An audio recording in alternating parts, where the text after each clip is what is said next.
Hola, TV-Livers, tornan las videofateras, torna Tierra Barnaus, torno yo, asinas, en general. Ya es septiembre, ya sabéis, pues torna lo curso, y bueno, pues aquí soy, en lo Parque La Paz, que vaya parques polius que tenemos en Zaragoza, qué maravilla, y porque, güey, lo concierto aniversario de Radio Topo, un concierto que hacemos todos los años para septiembre, en este puesto tan pincho, ¿vale? Diz que va a pleber, bueno, ya veremos.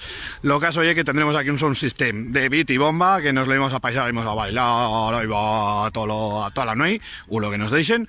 Y bueno, pues que vengo a contactos, pues que los lunes torna Tierra de Barrenaus, un año más, la 6ª temporada, ¡6ª!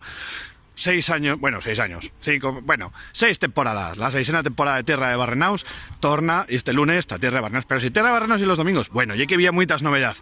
La primera, la durada, bueno, en cuenta de 2 horas hemos a tener una, qué penica, pero a truca 2 vegadas cada mes, así es que 2 horicas de Barrenaus, de Tierra de Barrenaus cada mes, y eso no todos va a faltar.